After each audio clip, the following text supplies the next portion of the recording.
ऑफिसमधील प्रेम भाग 6. फुलांमध्ये उमललेलं प्रेम. रविवारच्या त्या भेटीनंतर 2 आठवडे कसे गेले दोघांनाही कळलंच नाही. कामाचा ताण होता, पण आता ऑफिसमधला प्रत्येक दिवस दोघांसाठी खास बनत चालला होता. सकाळचं गुड मॉर्निंग, दुपारची कॉफी, मीटिंगनंतरचा छोटासा संवाद आणि संध्याकाळी घरी जाताना एकमेकांची काळजी. या छोट्या छोट्या क्षणांनी त्यांच्या नात्याला एक सुंदर नाव नसलेली ओळख मिळाली होती. त्या दिवशी सकाळी HR कडून एक मेल आला. Congratulations Anvi, today marks your 6 months with Arrow Global Solutions. Isha आनंदाने तिच्या डेस्कजवळ आली. वा, 6 महिने पूर्ण. समर्थने टाळी दिली. आता तर ट्रीट हवीच. अन्वी हसली. नक्की. दुपारी संपूर्ण टीमने छोटासा केक कापला. हसणं, फोटो, शुभेच्छा. वातावरण खूप छान होतं. आर्यवीर मात्र नेहमीप्रमाणे शांतपणे सगळं पाहत होते, पण त्यांच्या चेहऱ्यावरचा अभिमान स्पष्ट दिसत होता. संध्याकाळी ऑफिस सुटल्यावर अन्वी बॅग आवरत होती. तेवढ्यात आर्यवीर तिच्या जवळ आले. अन्वी. हो. थोडा वेळ आहे का? हो. माझ्यासोबत येशील? ती काही क्षण त्यांच्याकडे पाहत राहिली. कुठे? एक सरप्राईज आहे. तिने हलकंसं हसत मान डोलावली. काही वेळाने कार शहराबाहेरच्या एका शांत बागेजवळ थांबली. प्रवेशद्वाराजवळ सुंदर अक्षरात लिहिलं होतं, सुगंधवन, बॉटनिकल गार्डन. आत पाऊल टाकताच अन्वीच्या डोळ्यात चमक आली. संपूर्ण बाग विविध रंगांच्या फुलांनी बहरली होती. गुलाब, लिली, ऑर्किड, जाईजुई आणि मधोमध एक सुंदर कारंज. हे किती सुंदर आहे, ती आनंदाने म्हणाली. आर्यवीर तिच्या आनंदाकडे पाहत हसले. माहीत होतं तुला ही जागा आवडेल. दोघं शांतपणे पायवाटेने चालत होते. फुलांचा सुगंध हवेत दरवळत होता. एका ठिकाणी पांढऱ्या गुलाबांचा मोठा ताटवा होता. अन्वी थांबली. हे माझे आवडते. आर्यवीरने हळूच विचारलं. माहितीये. ती आशेने त्यांच्याकडे पाहू लागली. तुम्हाला आठवतं? तुझ्याबद्दल सांगितलेली प्रत्येक गोष्ट मला आठवते. छोटी गोष्ट मला आठवते. अन्वीच्या डोळ्यात नकळत चमक आली. एखादी व्यक्ती आपल्या छोट्या छोट्या आवडी लक्षात ठेवते, यापेक्षा मोठी दुसरी भेट कोणती असू शकते? ते दोघं एका लाकडी बाकावर बसले. समोर छोटंसं तळं होतं. पाण्यावर कमळं डोलत होती. काही क्षण दोघंही काही बोलले नाहीत. शांतता होती, पण ती अवघडलेली नव्हती. ती मनाला सुखावणारी होती. आर्यवीरने खिशातून एक छोटंसं पाकीट काढलं. हे? अन्वीने आश्चर्याने विचारलं. माझ्यासाठी? हो.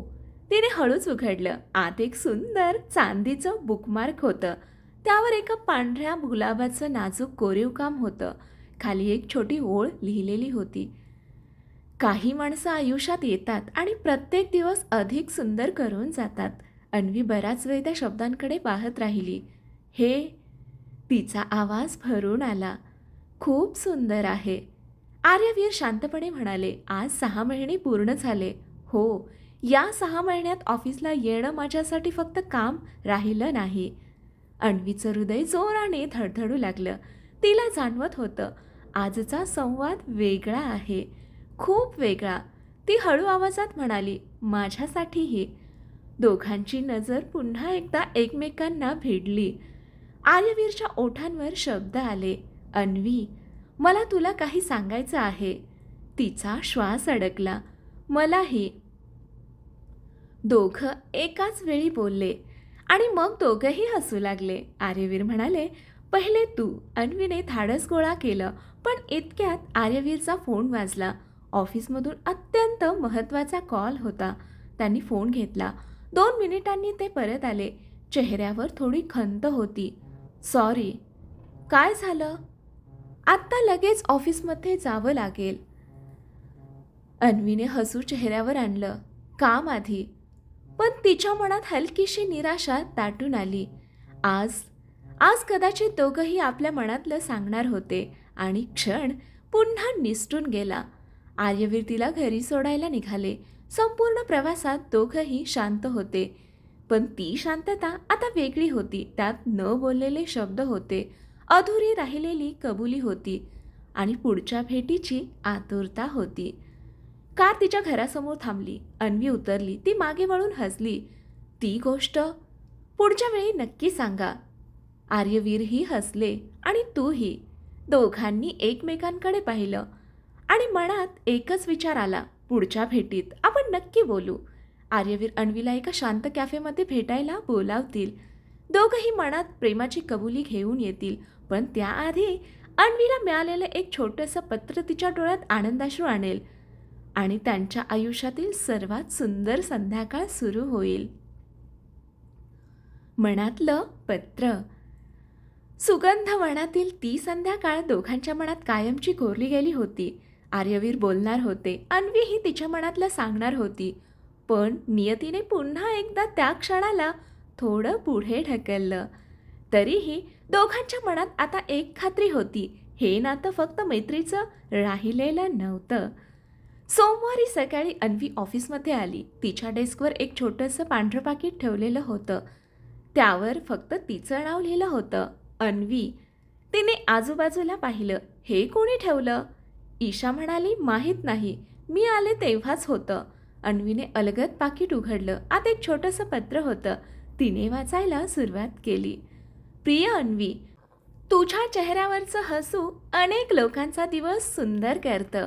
स्वतःवरचा विश्वास कधीही हरवू नकोस. तू जशी आहेस तशीच खूप सुंदर आहेस. फक्त दिसण्यात नाही तर मनानेही. काही लोक नकळत आपल्या आयुष्याचा सर्वात सुंदर भाग बनून जातात. तुझ्या आनंदाची मनापासून काळजी करणारी एक व्यक्ती. पत्रावर नाव नव्हतं. अन्वीने ते पुन्हा पुन्हा वाचलं. तिच्या ओठांवर एक हसू उमटलं. हे आर्यवीरनेच लिहिलं असेल का? त्यात दिवसभर तिचं लक्ष कामात लागत नव्हतं. ती अधूनमधून पत्र काढून वाचत होती. दुपारी आर्यवीर केबिनमधून बाहेर आले. त्यांनी पाहिलं अन्वी पुन्हा एकदा तेच पत्र वाचत होती. त्यांच्या चेहऱ्यावर हलकंसं स्मित उमटलं. हो, ते पत्र त्यांनीच लिहिलं होतं. पण अजून स्वतःचं नाव लिहायचं धाडस त्यांना झालं नव्हतं. संध्याकाळी काम संपत आलं. आर्यवीर तिच्या डेस्कजवळ आले. अन्वी, हो, आज संध्याकाळी वेळ आहे? तिने हसून विचारलं. सरप्राईज? यावेळी नाही. तेही हसले. फक्त कॉफी? नक्की. संध्याकाळी दोघं शहरातील एका शांत छोट्याशा कॅफेमध्ये भेटले. कॅफेमध्ये मंद संगीत सुरू होतं. खिडकीबाहेर हलका पाऊस पडत होता. कॉफीचा सुगंध हवेत तरवळत होता. दोघे खिडकीजवळच्या टेबलावर बसले. काही क्षण कोणीच काही बोललं नाही. आर्यवीरने हळूच विचारलं, आज सकाळी तुझ्या चेहऱ्यावर वेगळंच हसू होतं. अन्वीने पत्र पर्समधून काढलं. यामुळे आर्यवीरने मुद्दाम आश्चर्य दाखवलं. कोणाचं आहे? माहीत नाही. ती हसली. पण ज्याने लिहिलंय त्याला माझ्याबद्दल खूप काही माहीत आहे. आर्यवीर तिच्याकडे पाहत राहिले. आणि तुला काय वाटतं? अन्वी काही क्षण शांत राहिली.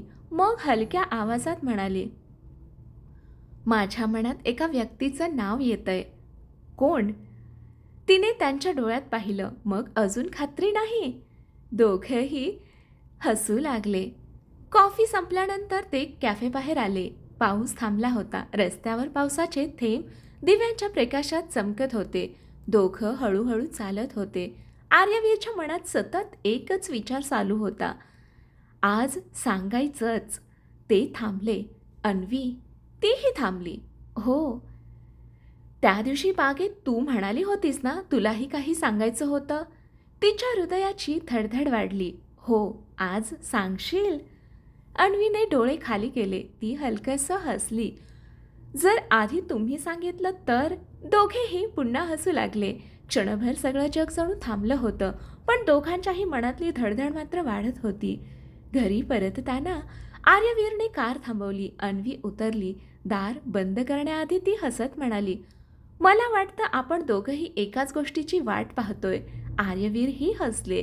हो, मग जास्त वाट पाहू नका. ती निघून गेली. आर्यवीर बराच वेळ तिच्या जाणाऱ्या पावलांकडे पाहत राहिले. आज पहिल्यांदाच त्यांना जाणवलं, अन्वीही त्यांच्या मनातलं समजून चुकली आहे. आता उरलं होतं फक्त 3 शब्दांचं अंतर. मी तुझ्यावर प्रेम करतो आणि कदाचित त्याच्या उत्तरात येणारे 3 शब्द, मी सुद्धा तुमच्यावर प्रेम करते. आर्यवीर अन्वीला त्यांच्या आवडत्या तलावाकाठी भेटायला बोलावतील. मावळत्या सूर्याच्या साक्षीने ते अखेर आपल्या मनातलं प्रेम व्यक्त करण्याचा निर्णय घेतील आणि त्यांच्या प्रेमकथेतील सर्वात हृदयस्पर्शी क्षण उलगडेल. प्रेमाची कबुली. त्या कॅफेनंतर अन्वी आणि आर्यवीर दोघांच्याही चेहऱ्यावर एक वेगळंच समाधान होतं. जणू दोघांनाही समजलं होतं आता मनातलं जास्त दिवस लपवून ठेवणं शक्य नव्हतं. ऑफिसमध्ये भेट झाली की नजरा एकमेकांना शोधायच्या. न बोलताही दोघं एकमेकांचं मन ओळखू लागले होते. 2 दिवसांनी सायंकाळी ऑफिस सुटायच्या थोडं आधी आर्यवीरने अन्वीला मेसेज केला, आज संध्याकाळी थोडा वेळ आहे का? एका खास ठिकाणी जायचं आहे. अन्वीच्या चेहऱ्यावर नकळत हसू उमटलं. तिने उत्तर दिलं, हो मी येईन. ऑफिस सुटलं. आर्यवीरने कार शहराबाहेरच्या शांत तलावाकडे वळवली. सूर्य हळूहळू मावळत होता. आकाशात केशरी, गुलाबी आणि सोनेरी रंगांची उधळण झाली होती.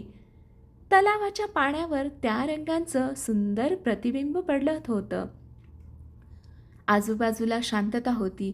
फक्त पक्ष्यांचा मंद आवाज आणि वाऱ्याने डोलणाऱ्या झाडांची सळसळ. अन्वीने आजूबाजूला पाहिलं. ही जागा किती सुंदर आहे.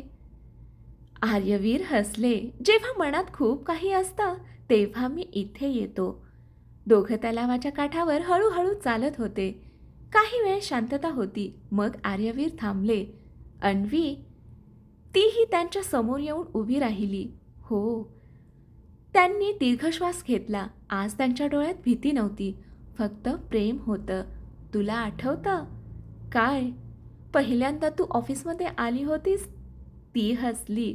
हो, त्या दिवशी तू फक्त माझ्या टीममध्ये आली होतीस. आणि आज? आर्यवीर हलकंसं हसले. आज तू माझ्या मनात आहेस. अन्वीच्या डोळ्यात पाणी तरळलं.